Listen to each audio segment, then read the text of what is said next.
Buy a selected full high-definition Vera Plasma and you'll get a large box for the kids. And for a limited time, you'll also get a bonus Wii for Mum and Dad. Until the kids find out.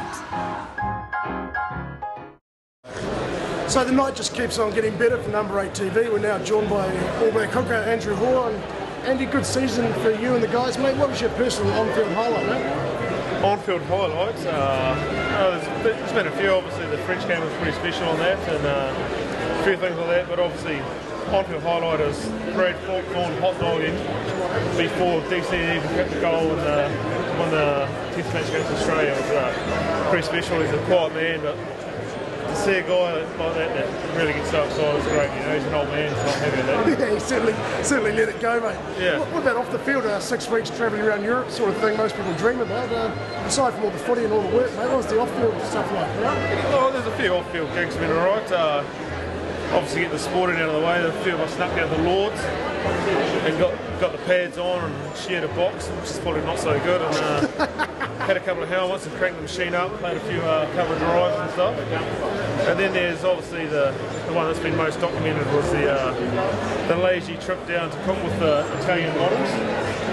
And the highlight of that was getting a couple of phone numbers, but yeah, I haven't had the ticket to ring them up, but yeah, it was a pretty good day. They probably wanted your phone number, didn't they, mate? Well, they actually begged me for my one, but when they worked out that I wasn't Richie McCaw, they weren't so keen. Bit of a ladies' magnet, is he? He's been going alright. He's probably got a little bit more rope than he's normally had at the moment, but yeah. So obviously during the season, you've got a bit of nutritional stuff to take care of, dietitians, nutritionists, whatever the difference is, mate. Now it's the off-season time to relax and indulge a bit. Yeah, obviously with Christmas time, you've got the traditional turkey, ham, and that sort of carry on. And the Steinlager goes alright. I've been actually working on getting a few beers for the lads back home at the farm.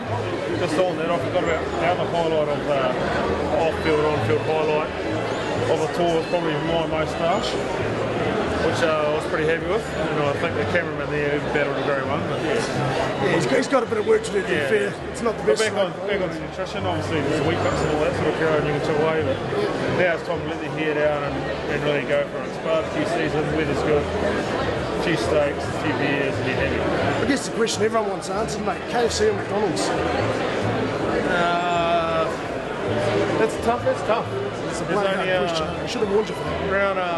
Obviously around Christchurch and stuff, it's pretty good. You got the drive from McDonald's, which is alright. I spent a lot of time there last year. This time of year last year, my foot was with Master. Obviously couldn't walk fast. The drive from McDonald's is good. And then you go Alexandra, closest sort of fast food around home. There's only KFC, so you've got to make do with that.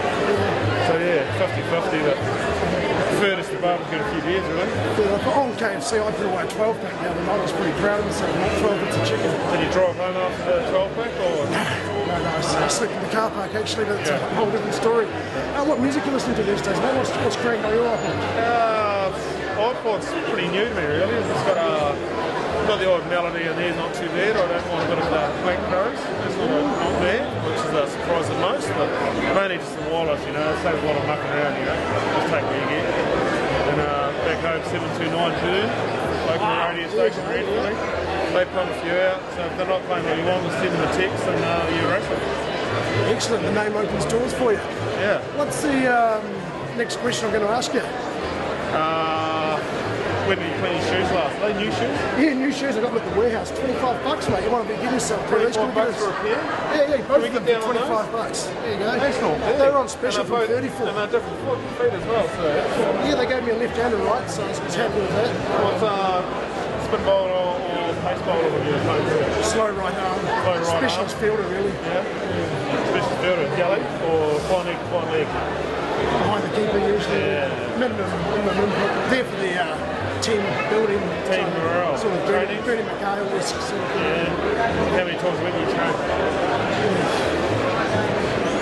None. What is training? Yeah. I just play the games. Just focus on that. Focus straight on games. Yeah, you don't want to wear yourself out. One last question. You ever heard of a bloke called David Mean? He's an absolute superstar right there. He's yet to go over white chalk, but he'll get there eventually. He keeps chipping away, training. And I think if he has 3 or 4 points on Wednesday night, he'll get there. That's the key, Neely. Keep the piss flying, mate, and you might get yourself a try. That's the tip from Andy Hore. Little shout out to the fans for the Merry Christmas and that. Yeah, obviously Merry Christmas to whoever's watching. Obviously I don't know how big your following is, but and to everyone in Manitoto and the Overcut races on the 2nd, I think it is. It's going to be a very big day. Cheers. It's been a bloody pleasure, mate. Thanks a lot. Cheers, mate. Have a good one. Cheers. Awesome. Go to number8.co.nz.